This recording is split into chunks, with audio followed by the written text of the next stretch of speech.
Assalamu alaikum, dear students. I am Wasim Abbas, Manager Coordination, and once again, I welcome you all on the series of SLOs and how you can get high grades in metric and intermediate. So, again, today we have a very experienced panel with us, and the cream of the town is with us. So, first of all, I would like to thank Sir Abdul Hasib, who is the principal of Askariya School and College Boys Wing Sadar. Sir, thank you very much. आप हमेशा हमें time देते हैं और इनके साथ साथ sir professor Noman Bashir हैं हमारे साथ जो कि आज आपको कंप्यूटर साइंस के बारे में इंफॉर्मेशन देंगे एसएलओ से रिलेटेड और मैम हिना हैं हमारे साथ जो कि वाइस प्रिंसिपल हैं Askaria school and college girls wing Saddar campus की और सर नोमान जो है वो हेड ऑफ डिपार्टमेंट हैं कंप्यूटर साइंस के Askaria school and college boys wing Saddar के so sir Haseeb the session is handed over to you please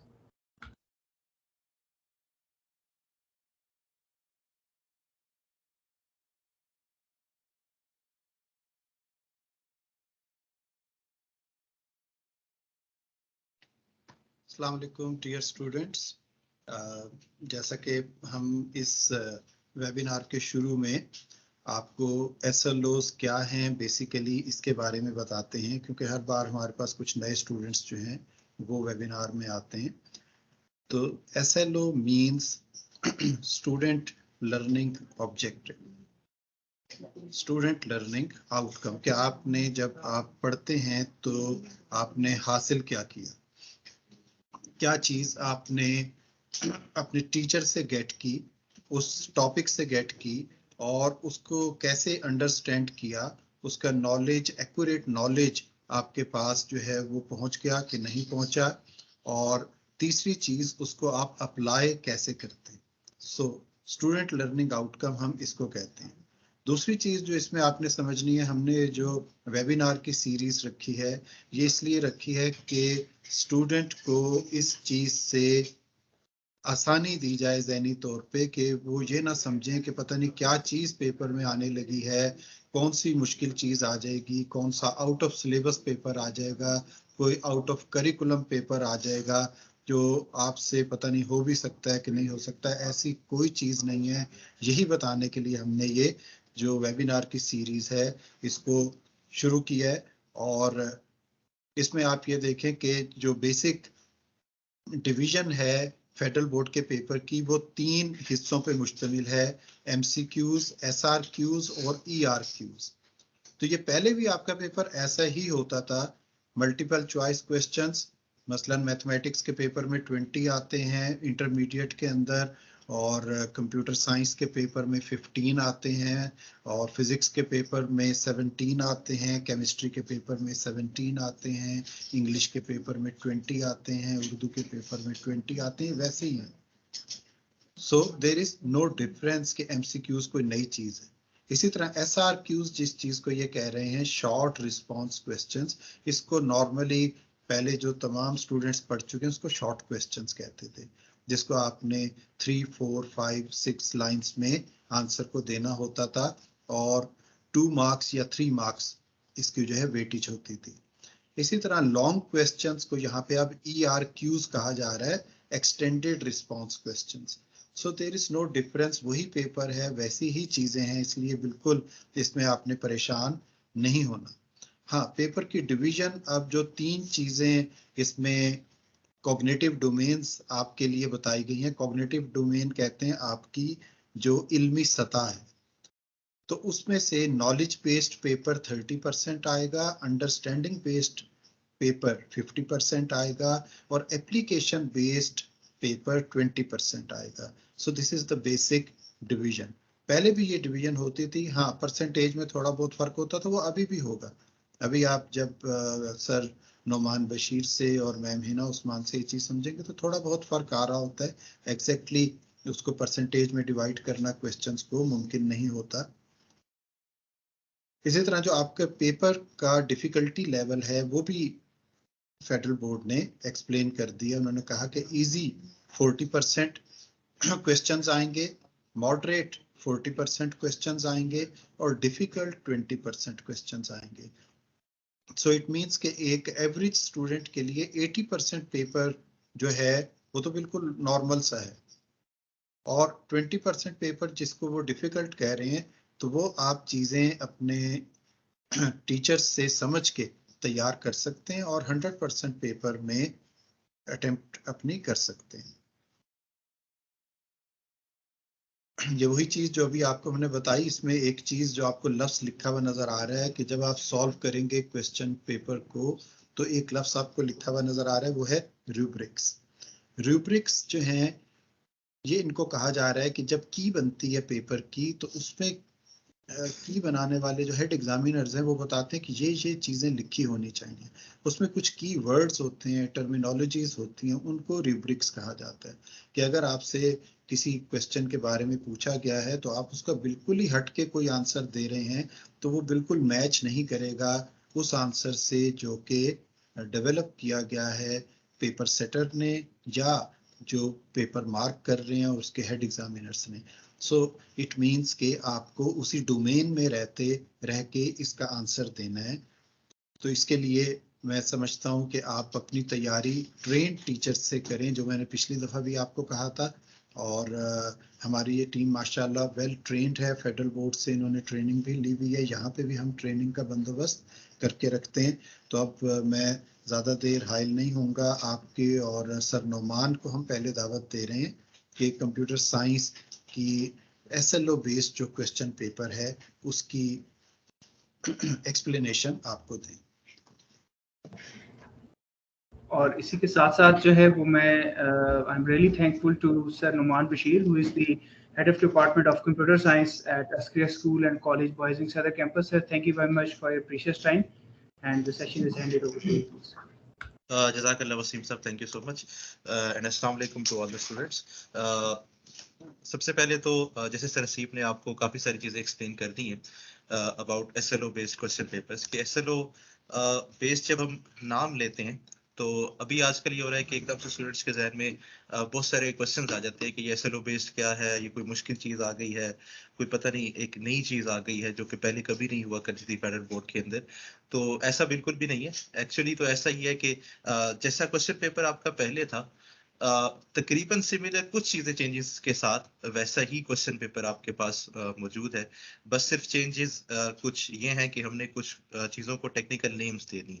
ठीक है, पहले भी आपके पास पेपर में अंडरस्टैंडिंग बेस्ड क्वेश्चंस थे, पहले भी आपके पास पेपर में नॉलेज बेस्ड क्वेश्चन थे, पहले भी आपके पास पेपर में अप्लाइड बेस्ड क्वेश्चंस थे, लेकिन उनको कैटेगराइज नहीं किया गया था, कैटेगरीज नहीं अनाउंस की गई थी।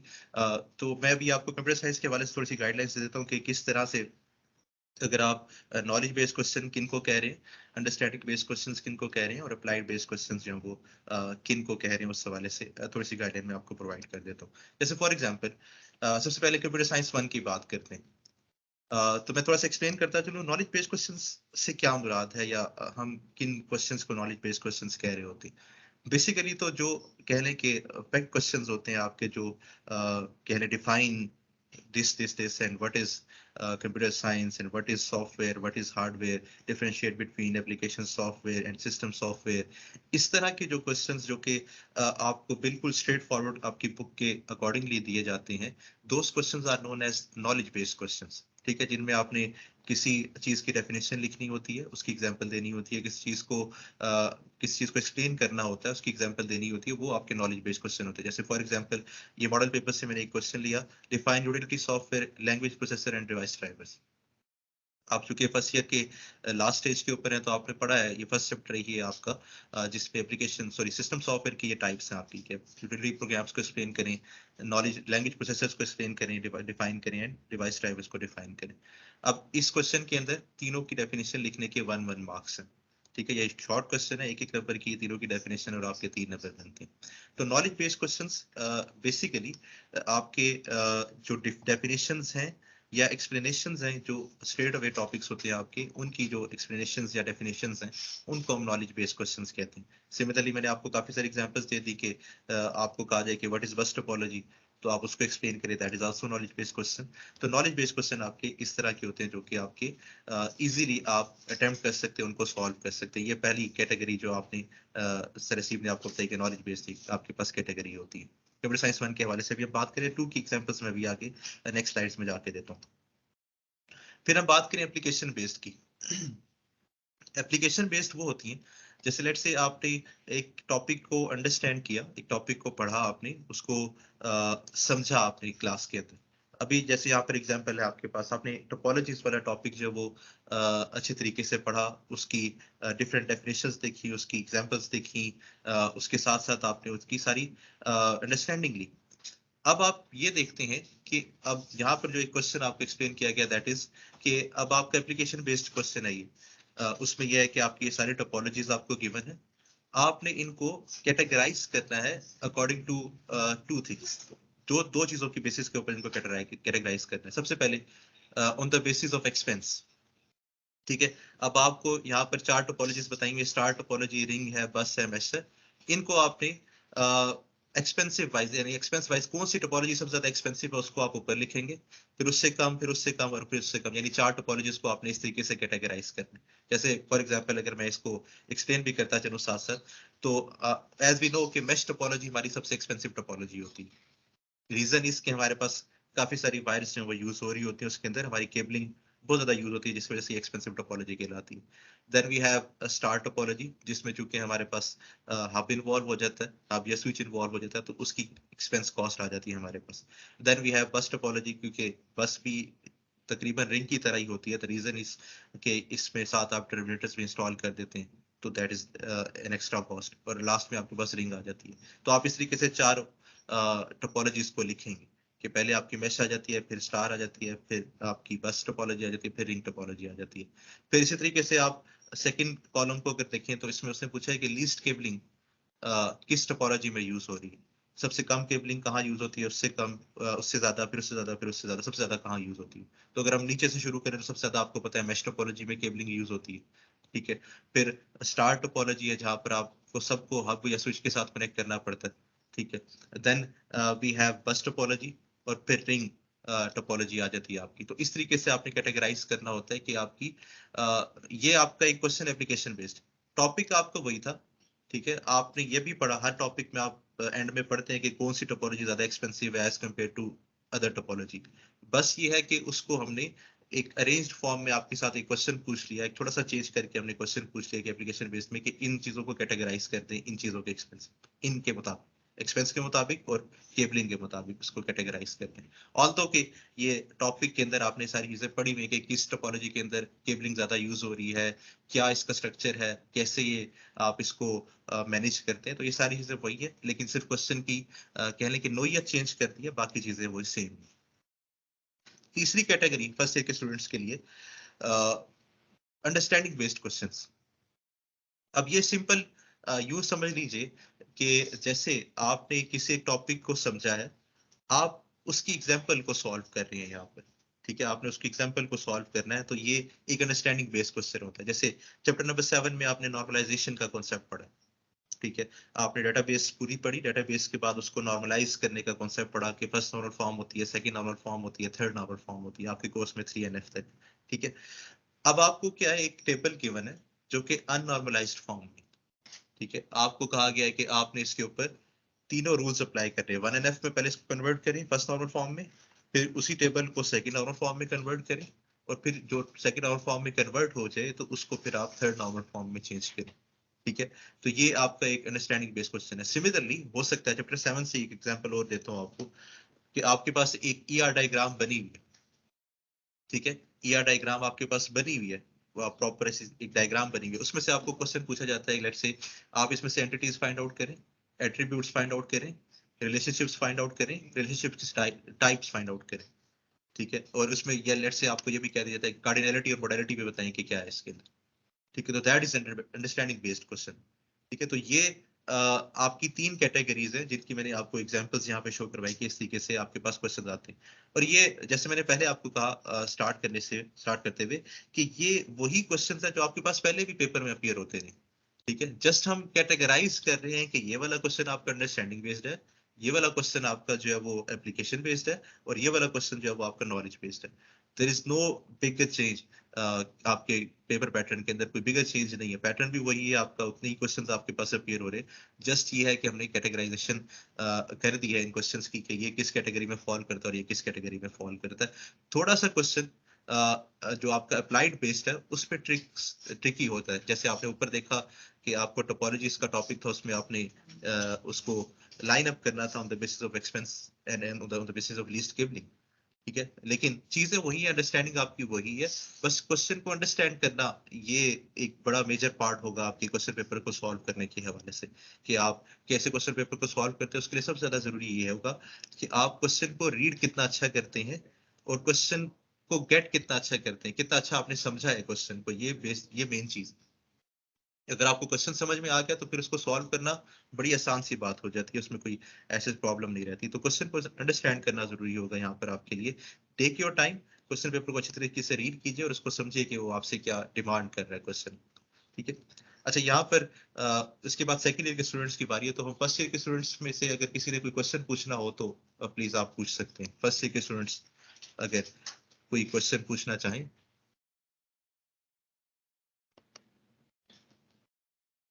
जी स्टूडेंट्स, अगर आप अपना माइक अनम्यूट करेंगे तो आप जो है क्वेश्चन पूछ सकते हैं। आप सबसे पहले अपना रेज कीजिए अपना हैंड, और मैं आपको माइक अनम्यूट करूंगा और then you can ask the question.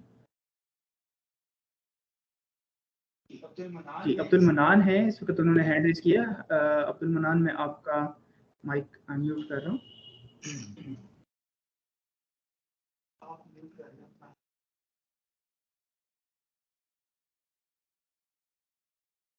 Ji, miss Humaira है, इन्होंने अपना हैंड रेज किया है। मैं आपका माइक अलाउ कर रहा हूँ। मिस हुमैरा, आप माइक अनम्यूट कीजिए और क्वेश्चन आप पूछ सकते हैं। जी मिस हुमैरा, आपका माइक मैंने अनम्यूट किया है, आप अपना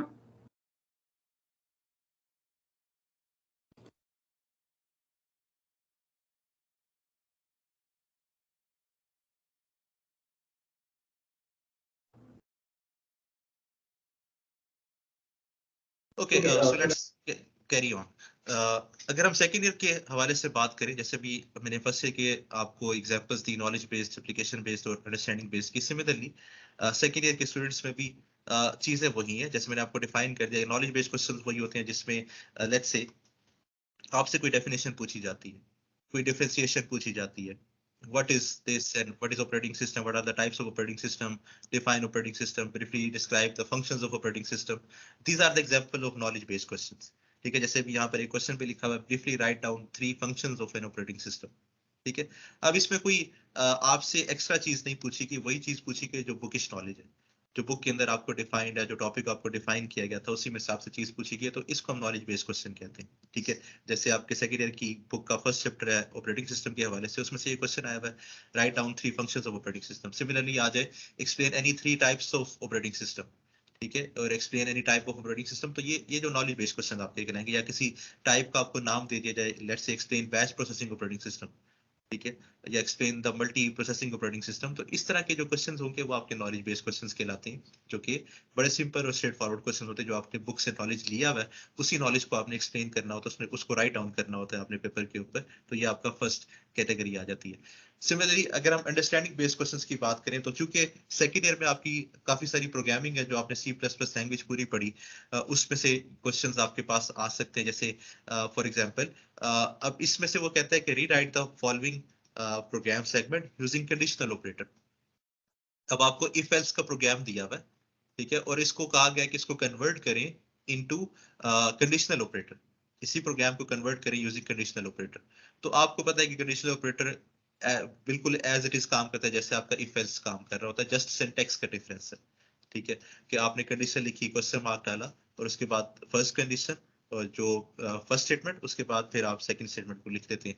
तो जो अगर कंडीशन ट्रू हो तो फर्स्ट स्टेटमेंट आपकी एग्जीक्यूट होती है, अगर कंडीशन फॉल्स हो तो आपकी सेकंड स्टेटमेंट जो है वो एग्जीक्यूट हो जाती है। सो सिंपल ये था कि आपने चूंकि इफ एल्स को भी पढ़ा, उसको भी अंडरस्टैंड किया, आपने कंडीशनल ऑपरेटर को भी पढ़ा, उसको भी अंडरस्टैंड किया।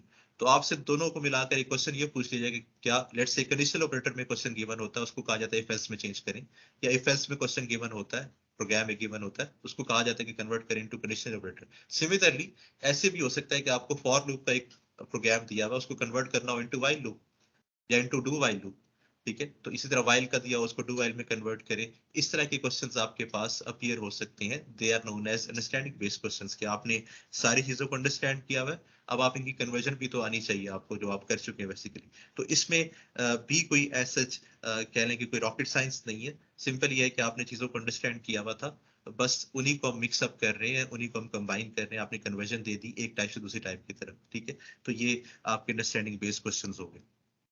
फिर एप्लीकेशन बेस्ड क्वेश्चंस ये होते हैं कि जैसे आपने स्टेटमेंट्स पढ़ ली, आपने फंक्शंस के टॉपिक्स पढ़ लिए, आपने कंडीशनल स्टेटमेंट्स पढ़ ली, आपने लूपिंग स्टेटमेंट्स सारी पढ़ ली, ठीक है। अब आपसे उनसे रिलेटेड कोई एक क्वेश्चन पूछा जाता है, ठीक है, कि आपने लेट्स से आपने लूप फॉर लूप अंडरस्टैंड किया था, अब आपसे क्वेश्चन पूछा जाता है, या आपने इफ एल्स की स्टेटमेंट्स अंडरस्टैंड की थी, एल्स इफ की स्टेटमेंट्स अंडरस्टैंड की थी, अब आपसे क्वेश्चन पूछा जाता है कि सी प्लस प्लस प्रोग्राम लिखें that takes a number from the user and checks whether it is a prime number or composite number, ठीक है। तो ये आपका एक एप्लीकेशन बेस्ड क्वेश्चन है कि ये अब आपने लूप अंडरस्टैंड किया हुआ था, आपने कंडीशनल स्टेटमेंट्स अंडरस्टैंड की हुई थी, अब आपने उनको अप्लाई करना है और आपने एक प्रोग्राम लिखना है where you read a number from the user and you have to find that this number is a prime number or a composite number, ठीक है। तो ये आपका एक एप्लीकेशन बेस्ड जो वो क्वेश्चन हो जाता है। सो these are the examples of your knowledge based questions, understanding based questions and application based questions from the second year. अगर सेकंड ईयर के स्टूडेंट्स को यहाँ पर मौजूद है, वो कोई क्वेश्चन पूछना चाहें तो they can ask now. Wasim साहब, over to you.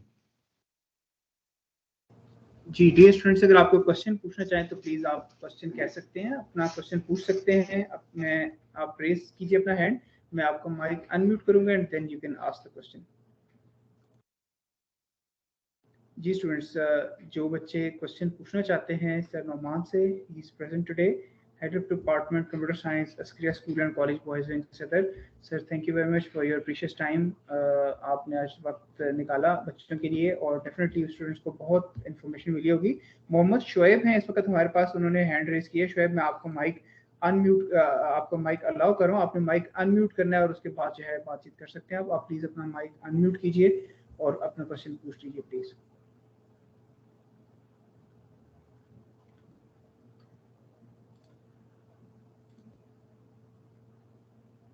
Miss Umaira हैं, उनका माइक मैंने अलाउ किया है। मिस उमैरा, आप अपना माइक अनम्यूट कीजिए और प्लीज क्वेश्चन पूछ लीजिए। मिस उमैरा, आपको भी माइक अलाउ किया गया है, आप अपना माइक अनम्यूट करके क्वेश्चन पूछ सकती हैं प्लीज।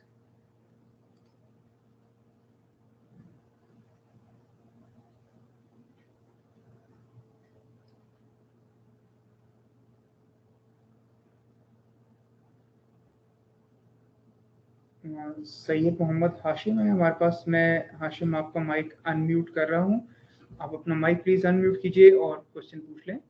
सैयद मोहम्मद हाशिम, आपका हैंड रेज हुआ है। हाशिम, आप अपना माइक प्लीज अनम्यूट कीजिए और क्वेश्चन पूछ लें। जी सर नुमान, मैंने बात पूछनी थी कि क्या ये एक चांस है कि जो तीनों मॉडल पेपर हैं इनमें से सारा मिक्सअप करके इस बार पेपर एक आ जाए, या मेजोरिटी पेपर 70% 80% पेपर इस तरह आए? अच्छा, सैयद मोहम्मद, ऐसा है कि बेसिकली जो मॉडल पेपर्स आपको दिए जाते हैं ना, ये इस वजह से दिए जाते हैं कि इस टाइप के क्वेश्चंस आपके पास अपीयर हो सकें, इस तरह से आपसे क्वेश्चन पूछा जा सकता है। अगर कोई एक टॉपिक है उसमें से इस तरह का क्वेश्चन बन सकता है, ठीक है। इट डजंट मीन्स कि आपका जो पेपर है, जो 3 मॉडल पेपर्स आ गए, इन्हीं को मिक्सअप करके कोई पेपर बना दिया जाएगा। मॉडल पेपर तो बेसिकली आपको अंडरस्टैंड करवाने के लिए होता है, आपको समझाने के लिए, आपके बताने के लिए कि पेपर इस तरह का अपीयर होगा। और इस दफा तो एसएलओ बेस्ड मॉडल पेपर इस वजह से आपको दिए गए ज्यादा क्योंकि ये फर्स्ट टाइम है, ठीक है। और फर्स्ट टाइम में आपको ये बताने की कोशिश की जा रही है कि नॉलेज बेस्ड क्वेश्चंस भी होंगे, अंडरस्टैंडिंग बेस्ड भी होंगे, एप्लीकेशन बेस्ड भी होंगे, ठीक है। फिर उनकी डिवीजन करके अगर आप हर मॉडल पेपर के एंड वाला पेज देखें तो उसमें बताया हुआ है कि क्वेश्चन नंबर 2 का पार्ट नंबर ये नॉलेज बेस्ड है, क्वेश्चन नंबर 3 का पार्ट नंबर 1 ये अंडरस्टैंडिंग बेस्ड है, ये एप्लीकेशन बेस्ड है। तो वहां पर आप मॉडल पेपर को देख के ये अंदाजा लगा सकते हैं कि एप्लीकेशन बेस्ड किस तरह के क्वेश्चंस आएंगे, नॉलेज बेस्ड किस तरह के क्वेश्चंस हो सकते हैं, या अंडरस्टैंडिंग बेस्ड किस तरह के क्वेश्चंस हो सकते हैं। तो मॉडल पेपर का पेपर से कोई ताल्लुक नहीं होता, ठीक है। ये सिर्फ टाइप बताने के लिए कि इस तरह के क्वेश्चंस जो है वो आपके पास अपीयर हो सकते हैं। Yes class, if you have any questions you can ask them. Sir वो सर जावेद ने बताया था कि जिस साल federal board model paper release करता है तो 50% वो पेपर उधर से ही आता है, तो इसलिए मैंने बात पूछी थी। मे बी उनके नॉलेज के मुताबिक हो सकता है ऐसा हो, वो ज्यादा सीनियर है, वो मुझसे बात कर सकते हैं इस तरह की। लेकिन मैं ऐसी कोई स्टेटमेंट नहीं दूंगा कि मॉडल पेपर से आपका पेपर आएगा। ठीक है, ऐसा कुछ भी नहीं होता। हो सकता है ऐसा क्वेश्चन हो जो मॉडल पेपर में भी आया था वो पेपर में भी आ जाए, जिसने पेपर सेट किया उसने वही क्वेश्चन दिया, वो हो सकता है, ऐसा चांस हो सकता है, लेकिन ये बाय चांस होगा। ऐसा होता नहीं है कि जो मॉडल पेपर है उसमें से क्वेश्चन मे भी रिपीट हो जाए, क्योंकि 3 मॉडल पेपर्स आपके आ गए हैं, तो हो सकता है उसमें से 4-5 क्वेश्चन रिपीट हो जाए, लेकिन ये कोई स्टेटमेंट नहीं है कि इसमें से पेपर आएगा। जी मिस हुमैरा, आपका हैंड रेज हुआ है, मैं आपका माइक अलाउ कर रहा हूँ, आप प्लीज अपना माइक अनम्यूट कीजिए और then you can ask the question. Miss Humaira Adil. जी मिस हुमैरा, अगर आपने क्वेश्चन पूछना है तो प्लीज आप अपना माइक अनम्यूट कीजिए और then you can ask the question.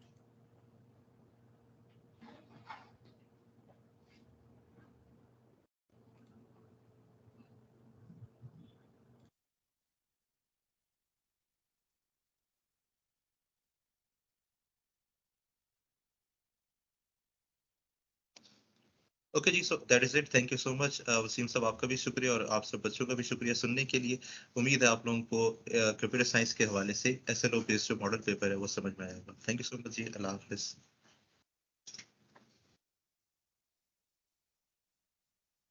Ji, now we have Ma'am Hina with us. She's the Vice Principal of Askriya School and College Girls Wing Sada Campus. So, ma'am, thank you very much for your time, and you spared the time for our students. So, thanks a lot. Thank you very much. So, this session is handed over to you, please.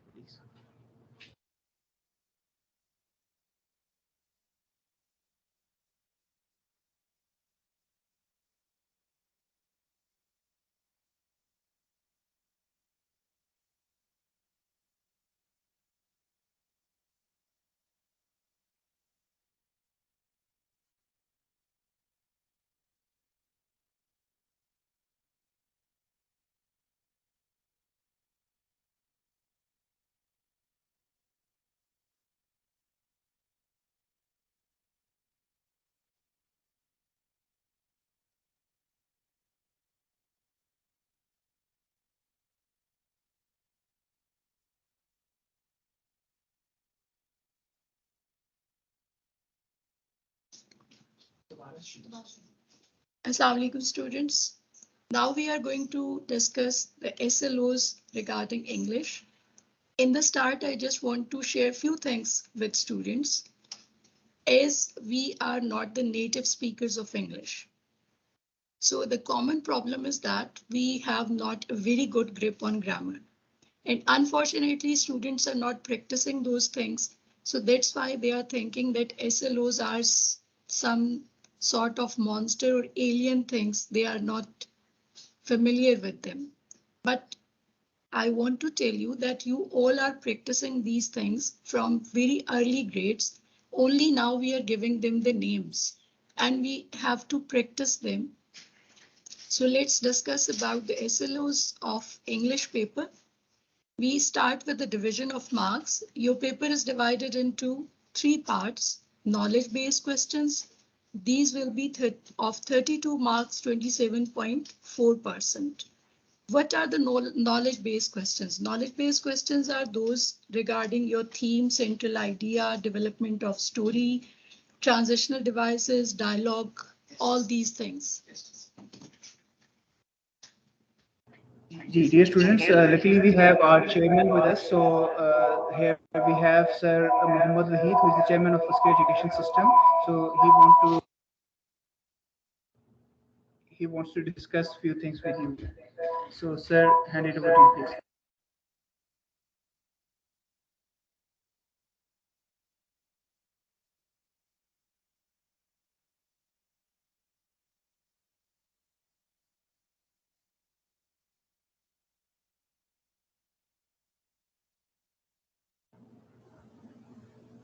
Dear students, we are lucky that we have our chairman, Sir Mohammad Wahid, with us. So he wants to discuss a few things with you. So, sir, the session is handed over to you, Sir Wahid.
जी dear students, there is some technical problem, तो chairman से हम and पे दोबारा request करेंगे कि वो दोबारा से आप लोगों से बातचीत कर लें।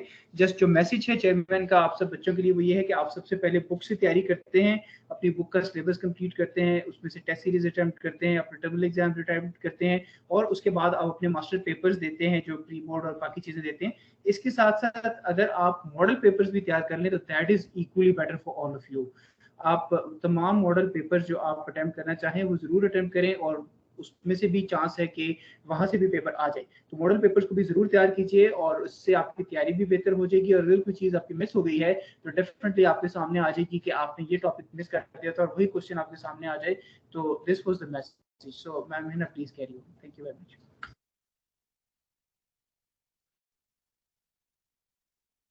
Thank you, Vaseem. So again, we are just continuing from, we have just stopped there. Division of marks, we were talking about that. Basically, division of marks is again in 3 portions: knowledge, understanding and application. Start में again मैं students को सिर्फ एक चीज बताना चाहूंगी कि जैसे मैंने आपको स्टार्ट में बताया कि हम इंग्लिश के नेटिव स्पीकर्स नहीं हैं। ये एक बहुत बड़ा रीजन है कि हमारी ग्रामर के ऊपर कमांड बहुत अच्छी नहीं होती।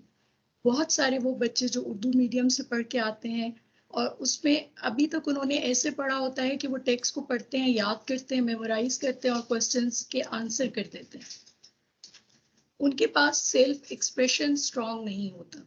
अब जब आप SLO बेस्ड पेपर के ऊपर जा रहे हैं तो इसमें सबसे पहली चीज जो आपकी रिक्वायरमेंट है वो आपकी क्रिएटिविटी और आपका सेल्फ एक्सप्रेशन है।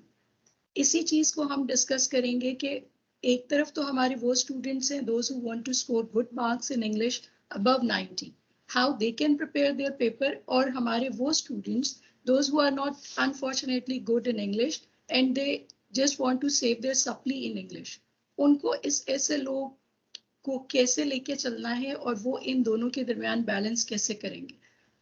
सो जो हमारी मार्क्स की डिवीजन है, नॉलेज बेस्ड क्वेश्चंस 32 मार्क्स का पेपर है, नॉलेज बेस्ड 27.4% बनता है।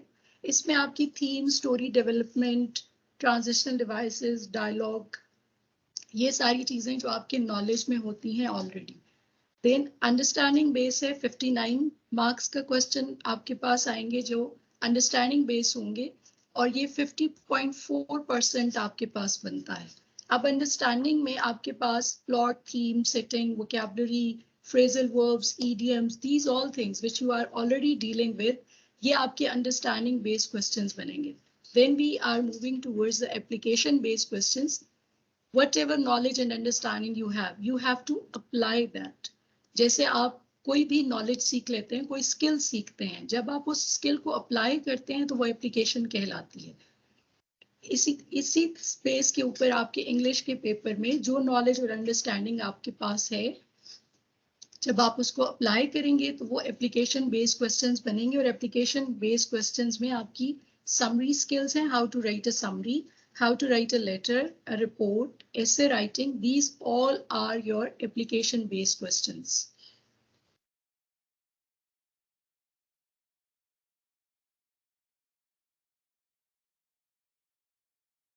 नेक्स्ट हम अब इसके पेपर के अकॉर्डिंग चीजों को देखेंगे। Here I just have make a list for the objective part of your paper. आपका जो objective part है in past papers, it was divided in 2 parts, 50% from your text and 50% from grammar. But now all paper is designed for objective from the grammar portion. दोबारा उसी बात को discuss करूंगी कि unfortunately students have not a very good command on grammar, और college level के ऊपर normally बहुत ज़्यादा प्रैक्टिस नहीं करवाई जा रही होती ग्रामर की।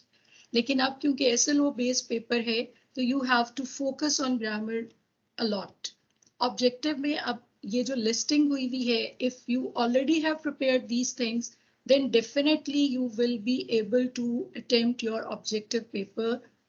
और अगर आपने इनमें से कोई भी चीज मिस आउट की हुई है तो note it down and practice it, take guideline from your teachers and take the practice of these things. जितनी ज्यादा आप इसकी प्रैक्टिस करेंगे उतनी आपकी ग्रिप इस पे ठीक होती जाएगी।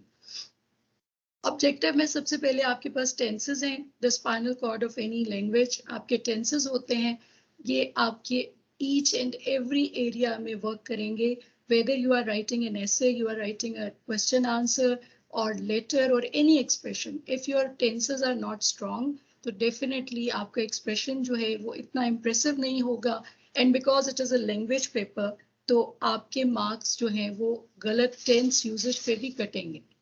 Second thing is parts of speech. Parts of speech, my student, I just want to clarify that it does not mean that you know the only name of part of speech and the definition of them. You must have a very deep knowledge. What are the types of those parts of speech? Everything आपको clear होनी चाहिए. For example, एक छोटा सा MCQ अगर आपको आता है कि he was walking in the moonlight and the moonlight is underlined, which type of noun it is? तो अब जब तक आपको ये पता नहीं होगा कि ये नाउन कौन सा है, basically it's an abstract noun, वहां पे जितने भी आपको डिस्ट्रैक्टर्स दिए हुए होते हैं, डेफिनेशन आपको रिक्वायर्ड नहीं होती. आप डेफिनेशन सीख लेते हैं, प्रैक्टिस कर लेते हैं, then the requirement is for your application, how you are identifying that particular part of speech. After that, we have conditional sentences. In MCQ part, conditional sentence will be given and you have to just identify which is the correctly structured condition. Conditional sentences की conditions आप 9th 10th में भी पढ़ते हैं, first year में भी repeat होती हैं, second year में भी definitely आपके teachers ने इसके हवाले से आपको practice करवाई भी होगी. Poetic devices and figure of speech, इस पे थोड़ा सा focus अभी ज्यादा है. अगर आप model papers को thoroughly आपने स्टडी किया है तो आप उसमें देखेंगे कि आपके टेक्स्ट में से ये चीज वहां पे बार बार पूछी जा रही है, आपके MCQ में भी आ रही है और आपके क्वेश्चन आंसर्स में भी आ रही है. पोएटिक डिवाइसेस में जैसे नॉर्मली आप सारी पोएटिक डिवाइसेस और फिगर ऑफ स्पीच करते हैं, जिसमें आपके पास सिमिली, पर्सोनिफिकेशन, मेटाफर, अपॉस्ट्रोफी, ये सारी चीजें आ जाती हैं, क्लाइमेक्स, एंटी क्लाइमेक्स, ये सब कुछ आता है. How you have to prepare them, you have to prepare the definition as well. आपको definition क्यों required है? Definition आपको इसलिए required है कि अगर वो आपसे कोई भी statement पूछ लेते हैं और उसके लिए फिर आपको नीचे distractor दिए जाते हैं, तो जब तक आपको definition clear नहीं होगी, खाली application से आपका MCQ solve नहीं होगा. Then correct order of adjective. Many students still have not worked on this thing. आप एडजेक्टिव तो तैयार कर लेते हैं, आप करेक्ट ऑर्डर ऑफ एडजेक्टिव तैयार नहीं करते. And what is that correct order of adjective? It means if you have more than one adjectives in one sentence, what should be the order for them? उसके लिए एक particular formula होता है. आप इसको सर्च करेंगे तो ये आपको बहुत सारी जगहों से इजीली अवेलेबल हो जाएगा. इसमें आपके पास opinion, size, shape, age, colour, origin and material होता है. यानी आपके पास जो एक सेंटेंस आ रहा है उसमें आपने उसका करेक्ट ऑर्डर ऑफ एडजेक्टिव लगाना होता है according to these given orders. और ये अगर आप मॉडल पेपर्स को भी स्टडी करें तो ये फर्स्ट ईयर और सेकेंड ईयर दोनों में इसका MCQ आया हुआ है. Then synonyms and antonyms. Synonyms और antonyms के लिए definite again, as we are not the native speakers, हमारी vocabulary short होती है. Student does not have the meaning of all words. तो इसका डिफेंसिव पार्ट ये है कि एटलीस्ट आपका जो टेक्सचुअल पोर्शन है, आपने उसके सारे वर्ड्स मीनिंग तैयार करने हैं. Antonyms might be, it will not be very easy for you to find all the antonyms जो आपके मुतजाद या उलट अल्फाज होते हैं, लेकिन synonyms you can easily find. It means the meaning of your words. तो when you are preparing the text, prepare all the possible synonyms of that text, whether it is of poetry section, play, novel, or your text. Kinds and types of sentences, a very important part. If you want to have a very good grip on clause and phrase, you must have a grip on kinds and types of sentences. Clause and phrase normally बच्चों का बहुत ज़्यादा weak area होता है, और अगर आप इसको देखेंगे मॉडल पेपर्स में, और इवन अगर आप प्रीवियस फेडरल बोर्ड के पेपर्स भी उठा के देखेंगे, तो 5 to 6 MCQs आपको क्लॉज फ्रेज या kinds and types of sentences में से दिए जा रहे होते हैं. अब उसमें आपको करना क्या है, मैं आपको एक बहुत छोटा सा फॉर्मूला बताती हूँ. Just apply that formula and it will B very easy for you, because grammar can not be memorized all. अगर आप इसको मैथ्स की तरह छोटे छोटे formulas के साथ करेंगे तो it will be very easy. If there is a clause and underline part is being asked for the identification, आपसे पूछा जाता है कि underline part बताइए कि वो noun है, adverb है या adjective है. What is the formula? Formula ये है कि आपको जो दो clauses उन्होंने दिए, for example हम कहते हैं she knows where are you living nowadays. Again मैं repeat करती हूँ, she knows where are you living nowadays. Where are you living nowadays आपके पास underline है. उन्होंने आपसे पूछा कि आप identify कर दें कि ये कौन सा clause है. पहले step के ऊपर देख लें clause है या phrase है. अब आपने करना क्या है? The formula is that take the open part of that clause. आपके जो clause underline नहीं है उसका verb लें, उसके verb में से question form करें. अगर आप कहते हैं what does she know, where are you living nowadays, this is the answer of the noun clause. So definitely आपके teachers, honorable teachers giving you the guideline according to that. तो आपने इसको formula base पे तैयार करना है, रट्टा नहीं लगाना. बहुत ज्यादा मेमोराइजिंग की इसमें जरूरत नहीं होती. ग्रामर इज टोटली, अगर आपके पास फॉर्मूलाज हैं और आप वो छोटे छोटे फॉर्मूलाज अप्लाई करेंगे तो these things are not at all difficult. इसके बाद हमारे पास वर्बल्स हैं. What are the verbals? Verbals को हम वर्बल्स इसलिए कहते हैं the base, the root is the verb. अब इसमें आपके पास जेरेंड, पार्टिसिपल एंड इन्फिनिटिव आता है. The three of them have the root from the verb. First form of the verb से ये generate होते हैं.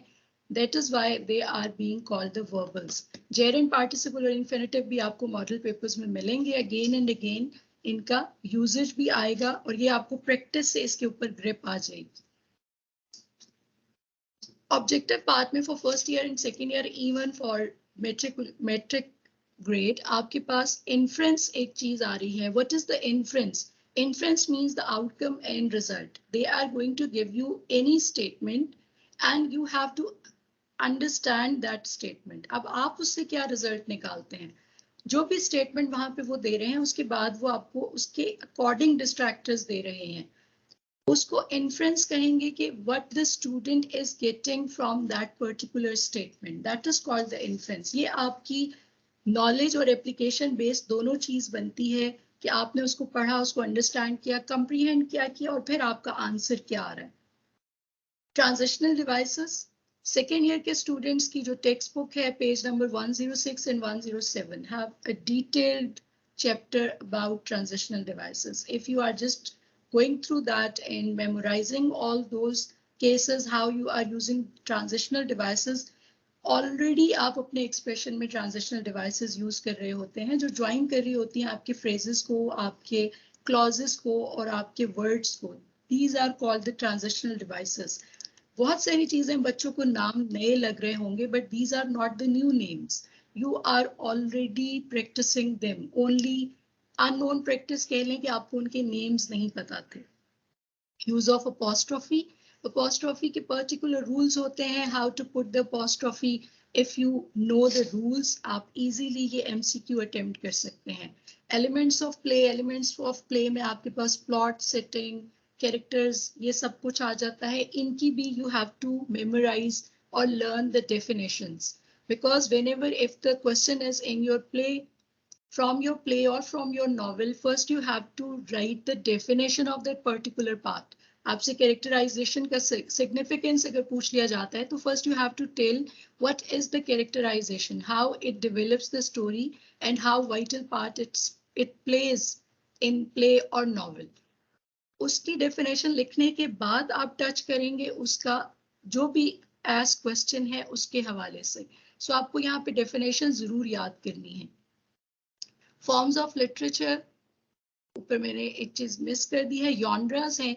यॉनरास आपके पास लिटरेचर में जो होते हैं, यॉनरास में आपके पास जो चीज आ जाती है वो फिक्शन, प्रोज है, नॉन फिक्शन है, पोइट्री है, ड्रामा है.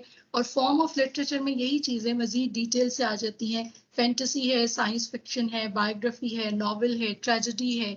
So you must know the definition of these things, because might भी आपके MCQ में इसकी डेफिनेशन आ जाए. आपको जब क्वेश्चन आए लिटरेचर के हवाले से तो वो पहले उसके 2 पार्ट्स कर दें। एक चीज में आपसे उसकी डेफिनेशन पूछ लें और दूसरे पार्ट में पर्टिकुलरली टेक्स्ट से रिलेवेंट पूछ लें, whether from your read text और वेदर आपसे कह दिया जाए कि अगर आपने कोई भी लिटरेचर की ऐसी चीज पढ़ी हुई है तो उसके अकॉर्डिंग आप इसको एक्सप्लेन कर दें। फोनेटिक्स का भी थोड़ा सा पार्ट इसमें आ रहा है, फोनीम्स कितने होते हैं, साइलेंट लेटर्स कौन से होते हैं, सिलेबस कैसे होते हैं, स्ट्रेस कहाँ पे दिया जा सकता है। दो कि it is not touched in very much detail, but you must know what is phonetics. Phonology क्या है, स्टडी ऑफ साउंड को कहा जाता है। फोनीम्स आपके पास 44 होते हैं। तो इस तरह की छोटी छोटी सी चीजें तैयार कीजिए, स्पेशली वो बच्चे those who are striving for good score in English paper more than 90। आपको कोई भी एरिया मिस आउट नहीं करना, because each and every mark have its own significance and importance. आप उसको skip नहीं कर सकते। Active and passive voice आपको एक solve form में आएगा, you just have to recognize or identify which is the correct one. Narration MCQ form में भी हो सकती है और second year में तो ये proper इसका question है, you have to change the narration whether in direct or indirect form. Comprehension, this is the major area of your paper. And आपके क्वेश्चन 2 में जो आपके सेक्शन बी का फर्स्ट क्वेश्चन होता है, क्वेश्चन नंबर 2, उसमें आपको जो टेक्स्ट दिया जा रहा है वो एक पैसेज है, and at the end of that passage there are given questions which you have to answer. अब ये वो पार्ट है जो स्टूडेंट्स को बहुत ज्यादा कंफ्यूज कर रहा है, and they are not very much confident about that. अमूमन स्टूडेंट्स के क्वेश्चंस ये आ रहे होते हैं कि मैम कौन से क्वेश्चन तैयार करने हैं, बुक के एंड वाले करने हैं, छोड़ देने हैं, how we have to prepare this question. It is a very important question. इसकी मार्क्स वेटेज भी बहुत ज्यादा है, 7 मार्क्स, 8 मार्क्स का ये क्वेश्चन आपके पास बन रहा है, जिसमें आप 1 नंबर का टाइटल देते हैं और आप समरी बना रहे होते हैं। Application and knowledge based question है। Here I am giving you few tips how to do the comprehension.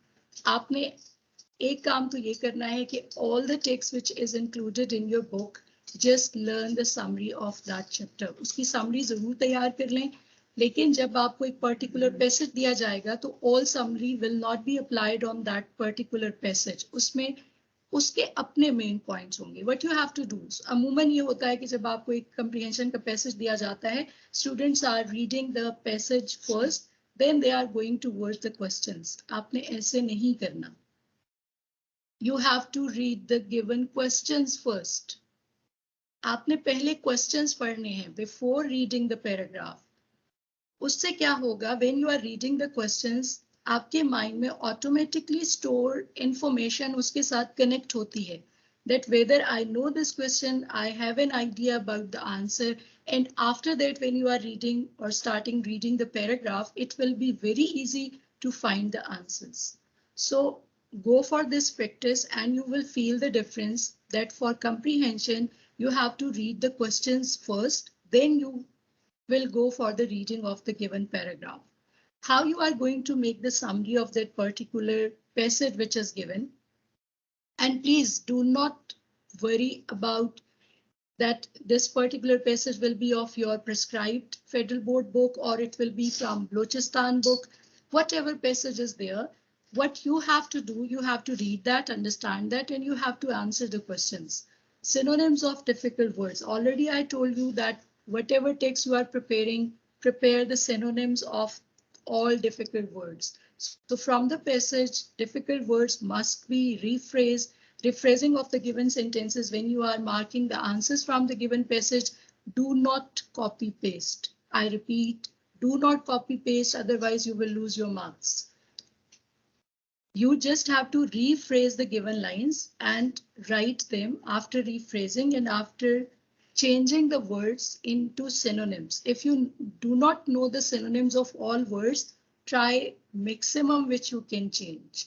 Main points of that particular passage. Very important thing, no comments. When you are writing a summary, do not add any comments. Just be precise about the given passage and focus on the given details. Do not add anything from your side. Third person means you have to write your expression in third person. Do not use first and second person. If it is given in first or second person, you have to change it into third person.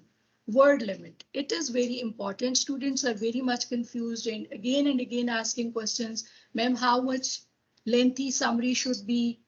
हमने कितनी line length रखनी है, हमने word limit को कैसे लेके चलना है? तो बच्चों please keep in mind, English paper में only quality is required, not the quantity is required. आपको उन्होंने जो एक पर्टिकुलर वर्ड लिमिट बता दी है उसको फॉलो करें. Do not go for extra और additional things, otherwise you will make more errors and there will be more deduction of mark. आपने हर हाल में ये चीज जहन में रखनी है कि it is a language paper, और लैंग्वेज पेपर साइंस पेपर्स की तरह नहीं होता कि आपका कॉन्सेप्ट अगर ठीक है तो आपकी ग्रामर चेक नहीं होगी. In English paper, definitely grammar will be checked, your use of verb will be checked, your tenses will be checked. तो word limit आप जितनी increase करते जाएंगे unnecessarily, तो definitely आपके marks lose होते जाएंगे. Word limit का बहुत ख्याल रखें. इसके लिए एक छोटी सी टिप है, आप सारे बच्चों के पास अब सॉल्व्ड मॉडल पेपर्स अवेलेबल हैं. What you have to do, model paper को एक तो thoroughly स्टडी करें, then write the answer in your own handwriting. वहां पे जो सॉल्व्ड आंसर दिया हुआ है, सब क्वेश्चंस का एक एक क्वेश्चन उठाएं और उसको अपनी हैंडराइटिंग में लिखें. You will know the word limit कि what can be the maximum word limit, and with the guideline of your teachers अपनी एक वर्ड लिमिट सेट करें, लाइन सेट करें कि मैंने इतने मार्क्स के क्वेश्चन को इतनी लाइंस में आंसर करना है, इससे ज्यादा नहीं लिखना. पोइट्री सेक्शन से आपको जो क्वेश्चन आएंगे उसमें आपको एक स्टेंजा दिया हुआ होगा और it will have questions of 2 marks. 3 questions होंगे 2 मार्क्स के. How you can make a defensive strategy, learn the themes of all the poems included in your text. आपके टेक्स्ट में जितनी पोएम्स इंक्लूडेड हैं, लर्न द थीम्स, उनकी themes को याद कर लीजिए. स्टेंजा की में पर्टिकुलरली कोई चीज डिफरेंट डिस्कस हो सकती है, लेकिन ओवरऑल जो थीम होती है पोएम की वो सेम ही रहती है. तो सेंट्रल आइडिया और थीम डेफिनेटली अगर आपको उस पोएम की याद होगी और आप उसको अच्छे से प्रेजेंट कर सकेंगे, तो ये जो 2 मार्क्स का क्वेश्चन है इसमें आप मैक्सिमम स्कोर करेंगे.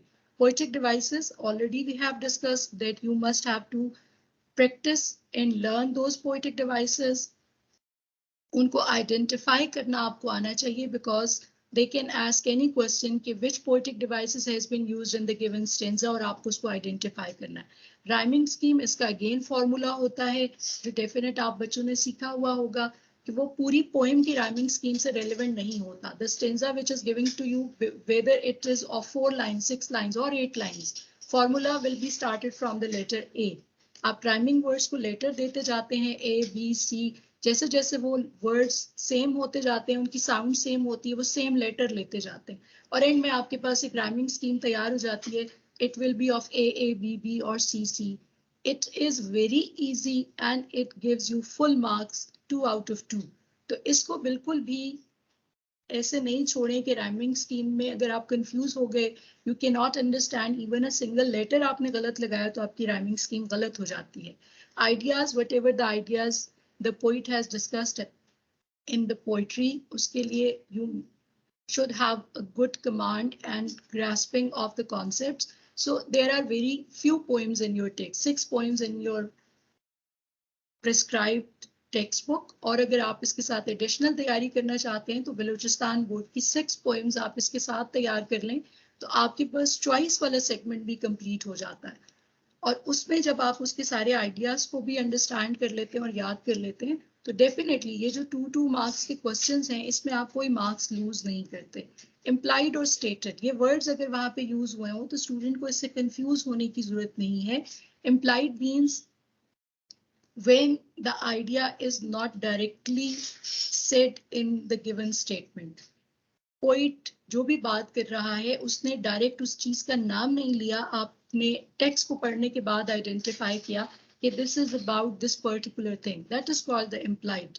और स्टेटेड स्टेटमेंट ये होती है when he is pointing out the particular topic, जिसमें वो आपको बता दे, जैसे जेंडर डिस्क्रिमिनेशन है, या पोएम में अगर आप मदर लव के बारे में पढ़ रहे हैं तो वो कहीं पे भी उसने नहीं लिखा कि I love my son. After reading the poem, after the advice, you came to know that this is particularly about this thing. So these words which are going to be used in your questions, basically students are going to be confused with the wording used in the questions. अब वो wording अगर थोड़ी सी भी आपके knowledge में नहीं होती, vocabulary में नहीं आती, तो आपको लगता है ये तो हमने पढ़ा ही नहीं है, हालांकि ऐसा कुछ भी नहीं होता. So ये छोटे छोटे से words, I again request all the students and the teachers who are teaching them कि ये छोटे छोटे से words बच्चों की vocabulary में डालें. जैसे आप पोइट्री पढ़ा रहे हैं तो optimistic approach, pessimistic approach, what is the mood, what is implied and stated, ये वर्ड्स अगर बच्चों को पता होते हैं तो वो इजीली क्वेश्चन का आंसर कर लेते हैं. So these words must be in your vocabulary to deal any unseen question as well. Now students, interestingly, still there are known parts in your paper. आप जो इतने परेशान हैं, in a state of bewilderment that how you are going to deal with SLOs, still in your paper there is a known part. Known part हम उस part को कहते हैं which is already known. आपको पता है कि ये question तो आना ही आना. तो how you are going to prepare that? If you are making it perfectly और आप उसमें किसी भी किस्म का error नहीं देते, you are preparing it with zero error, तो definitely you are going to score marks. अब वो known parts आपके first year के paper में कौन से हैं? Phrasal verbs, you know that there will be a question of 6 marks for phrasal verbs. तो आपने टीचर की गाइडेंस के साथ जितने phrasal verbs आप मेमोराइज कर सकते हैं वो जरूर याद करें. अभी तो पेपर में आपके पास ये चीज बहुत आसान हो गई है. They are going to give you the choice of 2 phrasal verbs. You have to choose the one. आपको सेंटेंस भी नहीं बनाना, आपके सेंटेंस को लिखना भी नहीं है. You just have to put the correct phrasal verb. अब करेक्ट फ्रेजल वर्ब लगाते हुए बच्चे सिर्फ एक मिस्टेक कर रहे हैं, you are not changing the form. अगर आप फॉर्म चेंज नहीं करेंगे फ्रेजल वर्ब की और एज इट इज उसको उठा के लगा देंगे तो many times you are just violating subject verb agreement. He के साथ आप रन नहीं लगा सकते.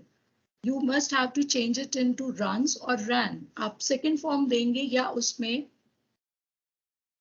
प्रेजेंट इंडेफिनिट टेंस के अकॉर्डिंग एस या ईएस का इजाफा करेंगे. इस चीज को जरूर ध्यान में रखें और मीनिंग लर्न करें. You have to learn the meaning of phrasal verbs. Correct form of verb, it also have few rules. If you are good in those rules and you can apply them, there is no question that you are not getting marks in that particular question. 6 marks का question है और आपको अगर rules का पता है और आपके टीचर्स ने आपको वो रूल्स लिखवाए हुए हैं तो ये 6 out of 6 वाला क्वेश्चन है. Punctuation again can be in unseen. Punctuation के भी छोटे छोटे से रूल्स होते हैं. आपको जितने भी उसके मैक्सिमम रूल्स याद हैं उनको अप्लाई करें, प्रैक्टिस करें. कहीं से भी कोई चीज उठाइए और उसमें पंक्चुएशन इंसर्ट करें. Then check your answer. This is the self practice. कोई जरूरत नहीं है कि टीचर ही आपको पंक्चुएशन की प्रैक्टिस करवाएगा. अपने टेक्स्ट में कहीं से भी कोई भी लाइंस उठाएं, उसके सारे पंक्चुएशंस रिमूव करें and then apply the punctuation marks there. And then check yourself कि how good you are in it. जैसे जैसे आप प्रैक्टिस करते जाएंगे you will have a grip on that. Letter application, 8 marks का क्वेश्चन है and what you have to do, you have to learn the layout with zero error. अब आपको मेरी एडवाइस ये है कि लेटर एप्लीकेशन आपको अनसीन आएगा. कोई भी टॉपिक दे दिया जाएगा जिस पे आपको लेटर लिखना है या एप्लीकेशन लिखनी है. What you have to do, you have to learn the layout. When you are preparing the layout, the start, the examination hall, the address, after that the salutation and the ending, complimentary close, everything, what you can do for the body of the letter या application के लिए आप ये कर सकते हैं कि prepare a very good paragraph for the starting and for the ending. If you are writing a letter and that letter is for the editor, prepare a paragraph that I am a regular reader of your newspaper. You are doing a very great job. Through the esteemed paper, I want to highlight some social issues, some sort of lines like this. Prepare your first paragraph and prepare your last paragraph. That I am hopeful or I am positive that concerned authorities will take notice of this issue and resolve it as soon as possible. So when you are preparing yourself like that, your unseen area will be reduced. And when you already have prepared this layout, Definitely, if layout has 4 marks and body has 4 marks, and you are writing it with 0 error, definitely you will get good marks. Resume or CV writing. CV writing again, you must be very clear that CV writing can come in 2 aspects. One is a simple question, write a CV for this post. And second thing is that they are going to give you an ad and you have to write a CV against that ad. आपने newspapers में ad देखा होगा, वो भी बिल्कुल simple सी चीज है. Many students were very much worried about that if ad is coming, how we are going to write the CV. So do not worry about that. आपको करना क्या है? Just read the ad thoroughly. आपको उसमें से जो चीजें identify करनी है वो क्या है? Name of the post, experience if required, अगर उन्होंने वहां मेंशन कर दिया 3 to 4 year experience, then if also mention there the particular qualification. ये 3 एरियाज आपको निकालने हैं. बाकी ऑलरेडी प्रिपेयर्ड सीवी के अंदर सिंपल इनको इंसर्ट करना है. सो आप अपने सीवी को ऑलरेडी प्रिपेयर रखें और ये जो पॉइंट्स हैं सिर्फ उसके अंदर इनको ऐड कर दें. ट्रांसलेशन, अब बच्चों का एक थोड़ा सा यहाँ पे बहुत सैड फैक्ट हमारे पास ये है that students are not good in Urdu as well and their Urdu handwriting is not very good. तो जब वो उर्दू ट्रांसलेशन लिखते हैं तो there are many mistakes. तो please work on your Urdu handwriting as well. इमला की गलतियां जिसको हम कहते हैं वो अगर आप करेंगे तो डेफिनेटली आपके नंबर कटेंगे. सो इसमें ट्रांसलेशन के भी पर्टिकुलर रूल्स होते हैं. Again and again I am focusing and emphasising on the rules. Language always is a combination of rules. अगर आप हर जगह पे छोटे छोटे रूल्स और फॉर्मूलाज लगाते हैं तो सवाल ही पैदा नहीं होता कि आपके मार्क्स ना आए. Though we are not the native speakers, but we can deal with this problem with set of rules and small tips from your teachers how to deal with this particular question. Dialogue writing is again option because you have a choice in this question whether to attempt the translation or the dialogue. So if you are going for the dialogue, keep in mind that dialogue must be very impressive. The line length for the dialogue is that according to the pattern we have to produce 8 set of conversation. आपको 8 set of conversation dialogue में देने हैं.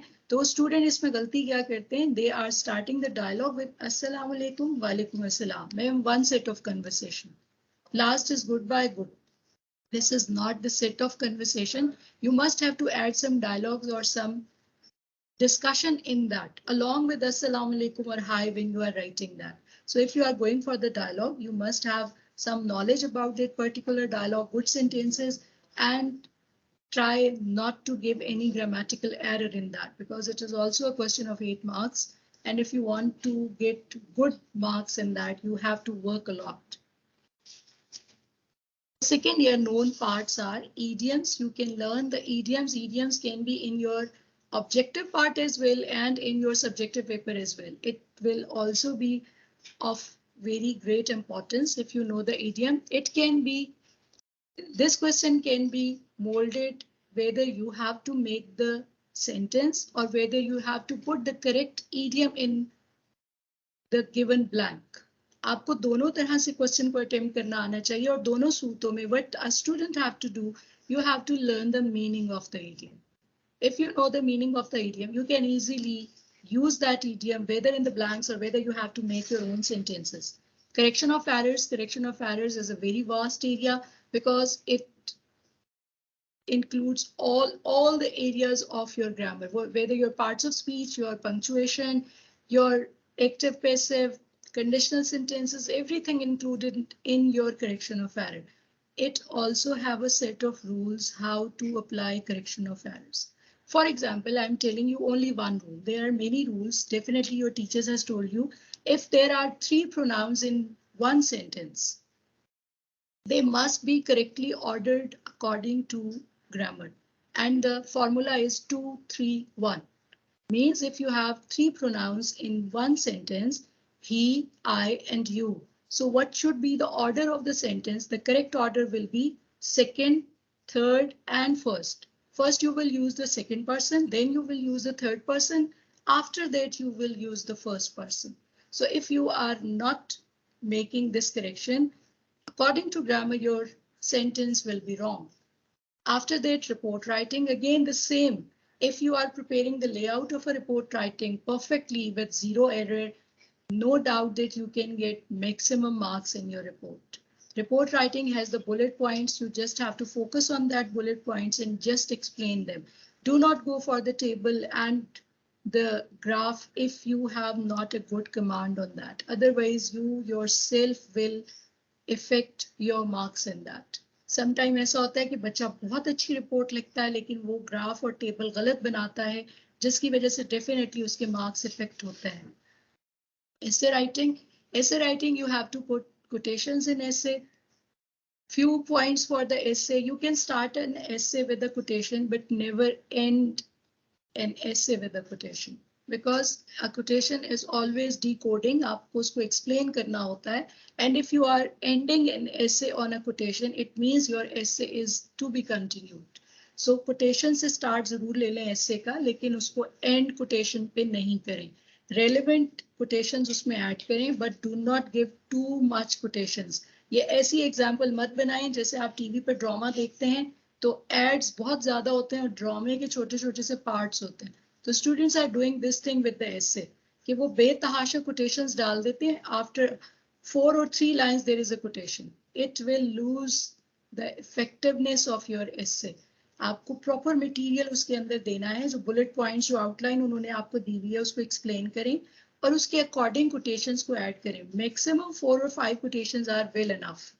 इससे ज्यादा को उसमें add नहीं करें बिकॉज कोटेशंस एक प्रोमिनेंट एरिया होता है and examiner is definitely going to check that. तो एक्स्ट्रा कोटेशंस और बहुत लेंथी कोटेशंस को ऐड नहीं करें. Narration direct and indirect speech है. आपको अभी तक हमारे पास जो मॉडल पेपर्स आए हैं उसमें दोनों तरह से नरेशन आपको आ सकती है. Whether you have to change it into indirect speech or you have to change it into direct speech. Direct speech में थोड़ा सा बच्चों को प्रॉब्लम आ रही है. They are not very much used to of doing that practice. अभी आपको दोनों तरह से प्रैक्टिस करनी है. Take any paragraph of narration. अभी तो नेट पे भी बहुत सारी एक्सरसाइज अवेलेबल हैं.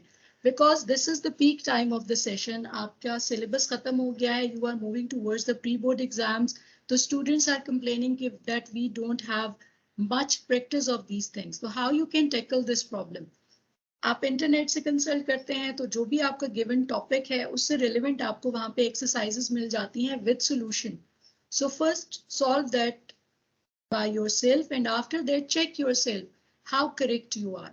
तो ये चीज सिंपल आपसे प्रैक्टिस मांगती है. रूल्स डेफिनेटली आपने नरेशन के दोबारा से रिवाइज कर लिए होंगे क्योंकि हर जगह पे ऑलमोस्ट कोर्स खत्म हो चुका है. टीचर्स ने आपको करवा दिए. Transitional devices again question can be moulded. आपको या तो ट्रांजिशनल डिवाइसेस का यूजेज आ जाएगा. Fill in the blanks will be given. 5 transitional devices आपने उसमें पुट करनी होंगी. दी भी ज्यादा होती हैं. अब यहाँ पे बच्चे एक बात कहते हैं कि मैम हमें तो सारी ठीक लग रही होती. इसके हवाले से मैंने आपको एक चीज बताई है. वो सारी ठीक लग तो रही होती है, वो सारी ठीक होती नहीं. As I told you that in the textbook of your second year, page number 106 and 107 have a detailed chapter for your transitional devices with the headings. आपको किस situation में कौन सी transitional device use करनी होती है तो ये according to situation लगती है. अगर आपको situation याद होगी तो you can use the correct transitional device. इसी के पैरेलल दूसरा क्वेश्चन उन्होंने जो सेकंड सेट में दिया वो है चेंज ऑफ टेंस. आपको कोई भी पैराग्राफ दिया जा रहा है, if it is in present form you have to change it into past according to the direction और can be into future tense. तो definitely how you can change that until unless you know the rules you cannot change it. So again students, I am emphasizing on the same thing, learn the rules. रट्टा नहीं लगाइए, बहुत ज्यादा चीजों को memorise मत कीजिए. Ask your teachers to guide you with the rules and formulas how to apply grammar.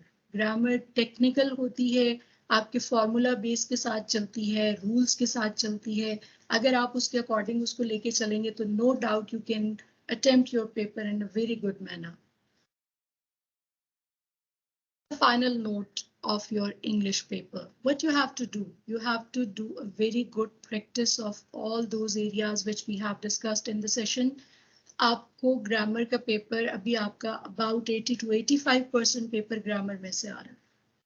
Definitely हम मानते हैं इस चीज को, students are not good in grammar. For last 2 years you have not taken your English paper. आपका English paper तो already stack पे है, आपको ऑलरेडी उसकी तैयारी इतनी अच्छी नहीं है. So do practice for all the things. For grammar portion, for synonyms, antonyms, everything, narration, negative, passive, parts of speech, tenses, sentence structure, इन सारी चीजों की प्रैक्टिस कीजिए. जितनी ज्यादा प्रैक्टिस करेंगे उतनी ज्यादा चीज आपकी ग्रिप में आएगी. Time management. Many students are complaining that our paper is not completed within time. Essay was not completed, or some or few parts of the paper was not completed during the time.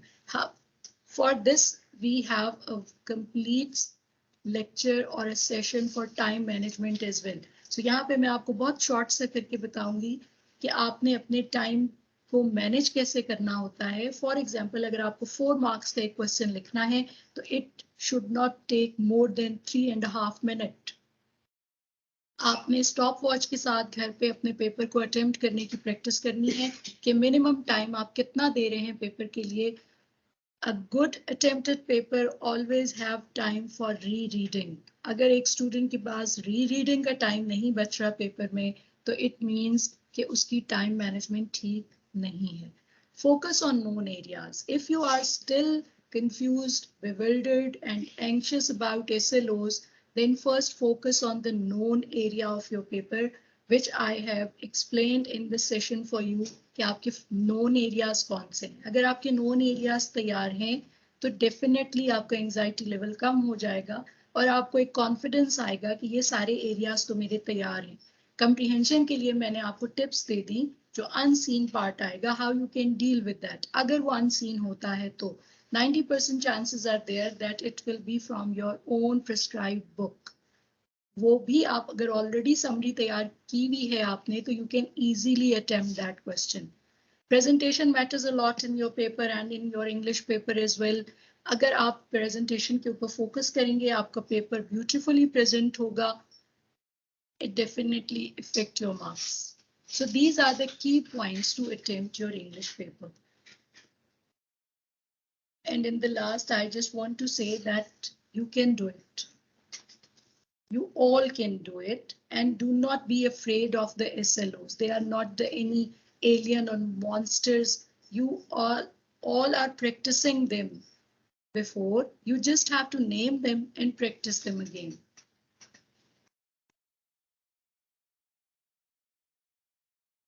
So dear students, now the question answer session. So any of you, if you want to ask the question, so please raise your hands.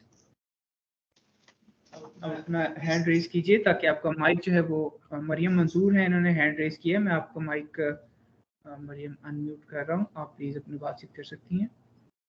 Syed मौज ने इस वक्त hand raise किया है. सैयद मौज, मैं आपका mic allow कर रहा हूँ, आप प्लीज अपना माइक अनम्यूट कीजिए और क्वेश्चन पूछ सकते हैं. जी सैयद मौज, आपका माइक जो है. वालेकुम अस्सलाम. मैम ये बलूचिस्तान बुक बोर्ड से भी आ सकता है कम्प्रीहेंशन?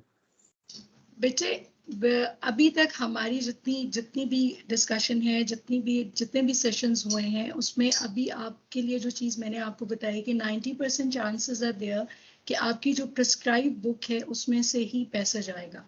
और अगर बलूचिस्तान बुक में से आता है और डेफिनेटली बच्चों के पास इतना टाइम नहीं है कि उन्होंने दोनों बुक्स को 100% तैयार किया हो, तो आपने 100% फोकस करना है अपनी प्रिस्क्राइब बुक के ऊपर. और उसके बाद अनफॉर्चुनेटली अगर आपको बलूचिस्तान बुक में से या कोई ऐसा अनसीन पैसेज आ जाता है तो आज सेशन में मैंने आपको जो टिप्स बताई how to deal with comprehension. तो comprehension is not at all a very difficult segment. अगर आपके पास टाइम होता है और आप उस टेक्स्ट से जो बलूचिस्तान बुक में दिया हुआ है गो थ्रू करना चाहते हैं तो ज़रूर करें, लेकिन उस वक्त when you are 100% prepared with your prescribed book, इस बुक में से आपने कोई चीज नहीं छोड़नी. जब आपकी इसकी तैयारी 100% हो जाए एंड स्टिल यू फील कि I have time, then you can go through that book. At least आप सिंपल उसकी रीडिंग कर सकते हैं कि आपको उसके आइडियाज क्लियर हो जाए. जी, तो students, you are very lucky that today we have ma'am Hina Usman with us. And आपको मैं बताता चलूं कि मैम हिना के जो स्टूडेंट्स हैं उन्होंने बोर्ड में भी, फेडरल बोर्ड के अंदर फर्स्ट पोजीशन हासिल कर रखी है. तो you are lucky to have her today with us. So यहाँ पे आदिल ने इस वक्त अपना हैंड रेज किया है. जी आदिल, आपने आपको माइक मैंने अलाउ किया है, आप अपना क्वेश्चन पूछ सकते हैं. इसके साथ साथ मैडम हिना की जो स्टूडेंट्स हैं उन्होंने 100 में से 100 मार्क्स भी बोर्ड में अचीव किए हैं. और इसके साथ साथ जहाँ जहाँ 75 में से 75 मार्क्स होते हैं वहाँ पे भी स्टूडेंट्स ने जो वो कंप्लीट मार्क्स सिक्योर किए हैं. तो और अगर किसी स्टूडेंट ने क्वेश्चन पूछना हो तो प्लीज़ आप अपना हैंड रेज कीजिए ताकि आपका माइक जो है वो अनम्यूट किया जा सके.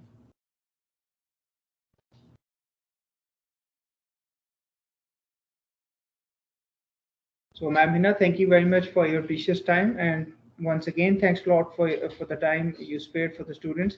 So, thank you very much, everyone. Thanks a lot.